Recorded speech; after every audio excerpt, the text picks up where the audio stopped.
FM 89.1, Radio Universidad. Mira, yo te hablo desde los datos que manejo, que son datos de opinión pública, informes que hacemos periódicamente. Lo que estamos viendo en este momento es que es un momento muy particular, casi les diría un paréntesis en esta situación, después de la flexibilidad que hubo en el verano, de las fiestas, etcétera. En los últimos 15 días la salud volvió a estar en el pico de las preocupaciones sociales, claramente es la principal preocupación, y les diría que está en los mismos niveles o incluso un poco más que en los primeros meses de la pandemia en 2020, que en marzo, que en abril y que en mayo. Hoy la salud volvió a estar al pico de las preocupaciones sociales y creo que tiene que ver con dos cuestiones que por lo menos podemos registrar o que emergen de nuestros estudios de opinión. Una, que es muy fuerte, muy contundente, que es que hay mucha preocupación y temor por la posibilidad de saturación del sistema de salud. Se ve como algo mucho más concreto, más palpable, más cercano que lo que se veía el año pasado en la primera ola. Hoy más del 80% cree que es muy probable o que es bastante probable que en el corto plazo esto pueda pasar, que pueda saturarse el sistema de salud. Creo que son las escenas que ningún argentino quiere ver y esto es lo que hoy más está preocupando a la gente.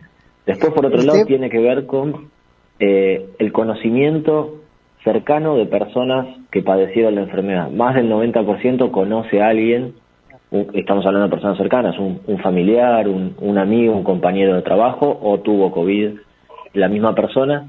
Creo que esto genera un clima de situación algo similar al año pasado, pero un poquito más complejo.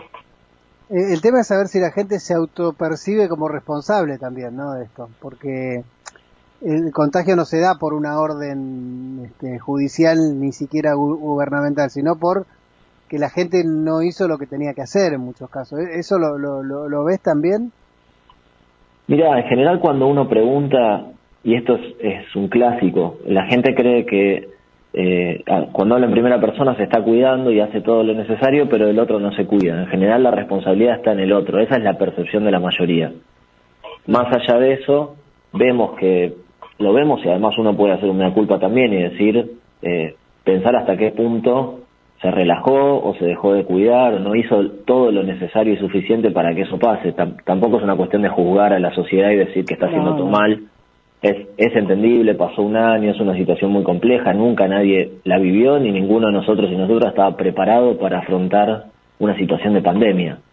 Pero bueno, en general lo que podemos ver en los datos de opinión es que la gente cree que los demás no se cuidan y que ellos o su familia sí. Claro. Y en cuanto a los rangos de edades y demás, ¿sentís que hay una percepción diferente? ¿Los jóvenes siguen creyendo que no se van a contagiar? Porque viste que el joven generalmente es Superman y en esta situación es mucho más Superman todavía.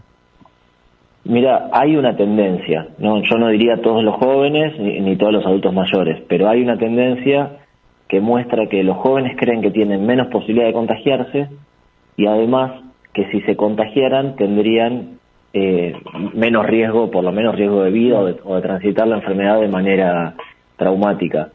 Esto además está sostenido en datos empíricos, claro, así que tampoco es una creencia mágica, pero influye la percepción del riesgo en las prácticas de cuidado, eso no hay duda. Menor percepción del riesgo, más relajamiento, por decirlo de alguna manera. Así que sí, hay un corte etario y hay una diferencia marcada. Manuel, ¿y cómo influye el tema de cortar el vínculo con los pares, no? Te lo pregunto desde los jóvenes y desde los chicos más chiquitos también, ¿no? Porque más allá de lo que es el vínculo con la escolaridad, con los contenidos, con un docente y con una rutina que es tan importante para los chicos también, más que nada cuando son muy chicos, esto de mantener la rutina y que no se descompagine, cosa que ha pasado con la cuarentena, ¿cómo impacta esto de perder el vínculo con los mismos niños, de perder los momentos de juego, los momentos de encuentro para los adolescentes? Mira, no hay dudas que impacta de manera compleja, de manera negativa. Creo que nadie está, por ejemplo, en desacuerdo en que no haya presencialidad en las aulas. Cualquier persona entiende que la escuela no solamente es un lugar donde se aprenden contenidos, sino es un espacio de socialización. Pero también la mayor parte de las personas entienden que es una situación sumamente excepcional, no es que estamos en un mundo normal. Creo que, bueno, la nueva normalidad se llamó en un momento, hay que ver si volveremos a la vieja normalidad.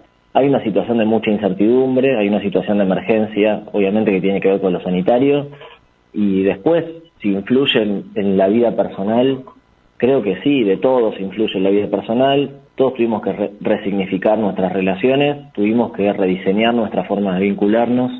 Obviamente las herramientas digitales nos permitieron hacer muchas cosas, pero nunca terminan de reemplazar el contacto cara a cara con los pares, eso no hay dudas. Pero bueno, creo que hay que pensarlo esto como una situación de enorme emergencia que no se puede calificar con los parámetros o con las variables que tomábamos para evaluar situaciones normales. Uh-huh. ¿Y cómo ves la chance de que, porque por lo menos yo con 4 o 5 personas no hablé con muchos, pero cuando hablas de poder volver para atrás, todos dicen, no, yo no lo voy a respetar, no, yo mi fábrica no la cierro, no, yo tal lugar pienso seguir como estaba? Digo, ¿cómo ves esa posibilidad de que la gente realmente entienda lo que pasa y que vuelva hacia atrás y diga, bueno, tenemos que volver a confinarnos? Mira, yo creo que es una cuestión de percepción muy fina, que los gobiernos en todos sus niveles tienen que estar muy aceitados en la comunicación, porque esta idea de volver para atrás toca una fibra muy molesta para la gente. Creo que hay que pensar en ir hacia adelante, pero con sí quizás algunas nuevas restricciones. Lo que vemos en los estudios es que la mayor parte de la gente, y estoy hablando de más de un 60%, cree que hay que restringir actividades. Por ejemplo, estuvieron todos muy de acuerdo, la mayoría, más del 60%, con las restricciones nocturnas. Obviamente lo que más ruido genera es el parate de la economía, porque nadie es ingenuo y afecta la vida económica de las personas.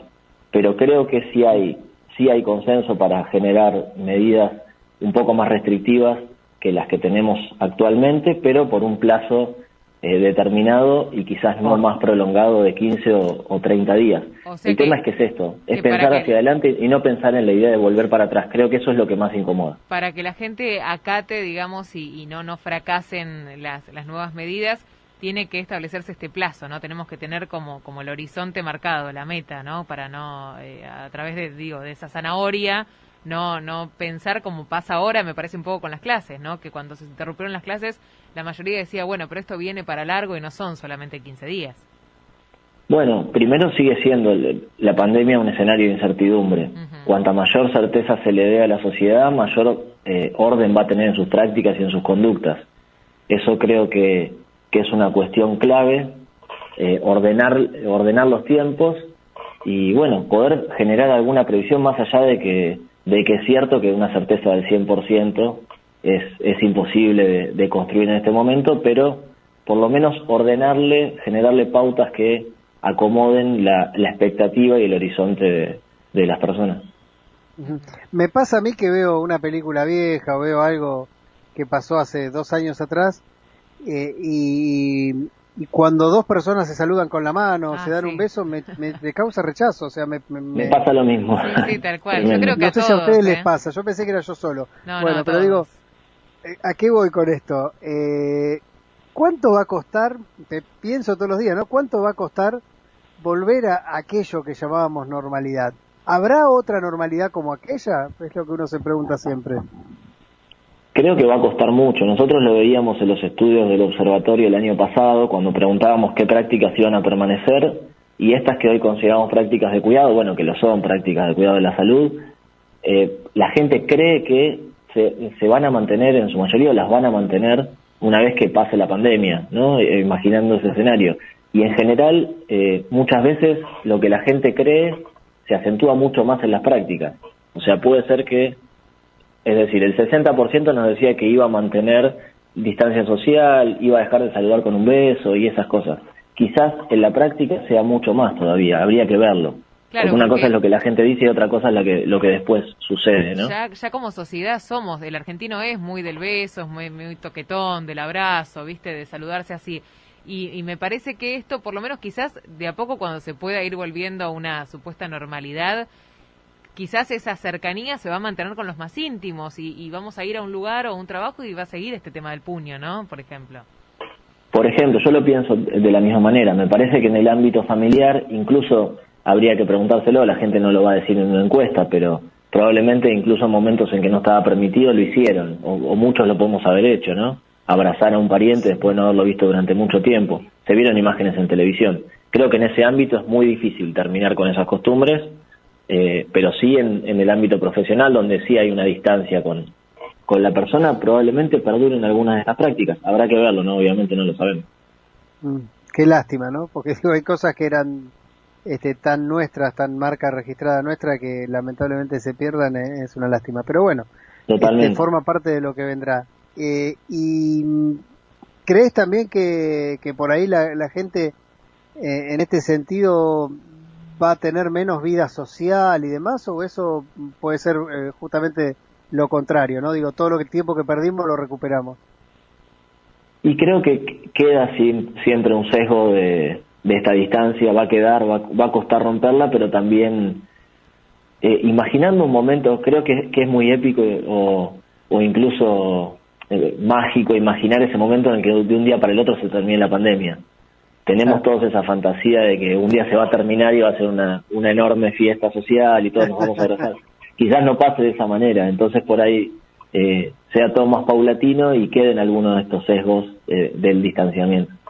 Porque vos sabés que en principio era, bueno, el día que nos vacunemos, y hay gente vacunada y te das cuenta que por ahí igual se tenés que cuidar, que igual hay que mantener ciertas normas para no propagar el virus, qué sé yo, digo, también eso va limitando a ese famoso día después, ¿no?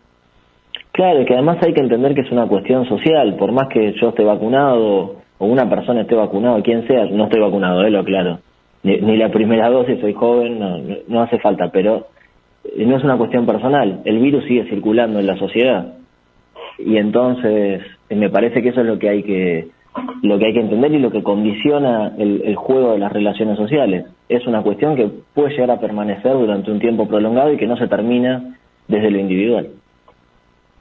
Bien. Manuel, gracias. No, gracias a ustedes. Un abrazo.